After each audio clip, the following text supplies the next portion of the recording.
I've been spending a lot of time away trying to figure out what I want to do with making content. And I feel like I kind of finally figured it out. So we're going to get back into the flow of things. Yo, what is going on, everyone? Welcome back to another video. This is one of very few mouse reviews we will be doing, going over the RK Royal M3. Let's just get right into it.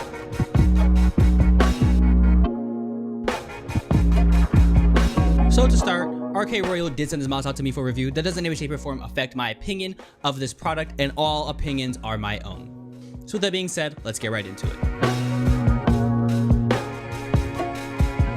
Starting with the overall build quality of the mouse, you are getting a pretty rugged design. There's a little bit of flex on the sides if you press it with unreasonable force. The bottom has a little bit of flex and the top has a tiny bit of flex, but that's if you're giving it unreasonable force. In general play use, it feels solid in hand, but there is a little bit of flex.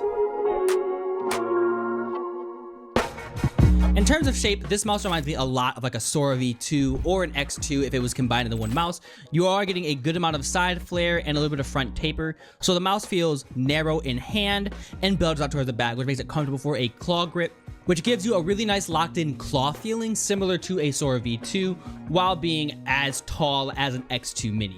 It feels really good in hand and I had no complaints with the general shape itself. Going to the performance, this mouse performed on par with all my other 8K Hertz mouse. I did feel some lag on it, but I believe that was just due to my own system not being the best system. It felt really good. The 8K performed within reason compared to mice like the OP1 8K, the X2 Crazy Light, and others. It is very similar in performance. The only real problem I had with the performance of the mouse is just the fact that I'm not good at video games.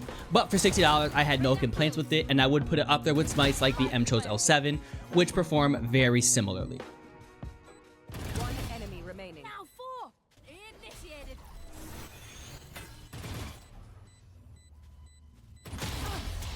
Wow. Nice, bro. Well played, bro.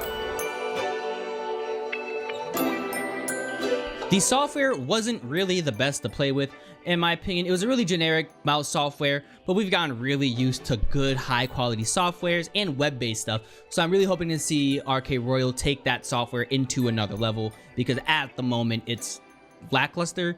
But it gets all your settings you can do. You can control your DPI, your polling rate, your liftoff distance. So it has all the features that matter, but it's just a little behind when it comes to all the softwares that are out on the market currently.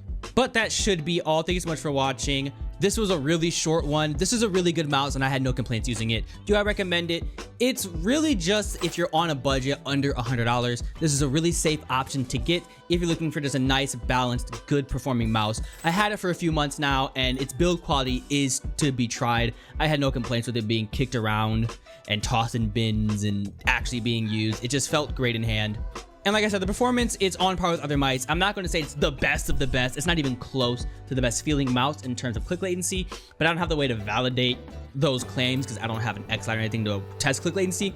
But it did feel a little bit more delayed compared to mice like the OP1 8K, which is just like my best performing mouse. I love that thing. And even if I don't like the shape, its performance is good enough to always stay on my desk.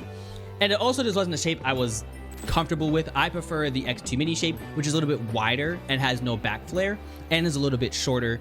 I do enjoy that mouse way more than this mouse, but in terms of just budget, it is a really good budget option that comes with stable 8K and 8K dongle out the box. Like, it's really hard to hate. But that should be all for this video. Thank you so much for watching. Like I said, this is one of the last few mouse reviews we're going to be doing for a very long time. The next one will be on the Orbital Pathfinder, which should be coming out shortly. It is an incredible mouse. I'm just waiting to get some new stuff because they just sent some cool new things. I do still have the video coming on this 240 Hz $130 monitor that is sitting right behind me. It's just like I said, I took a break and everything. But if you do want to see that review, hit the subscribe button with the bell notification to know when it gets posted. Leave a like on this video if you did enjoy it. Comment what your thoughts are on the RK Royal mouse or any general questions that may get answered in the next video. And I will see you guys in the next one.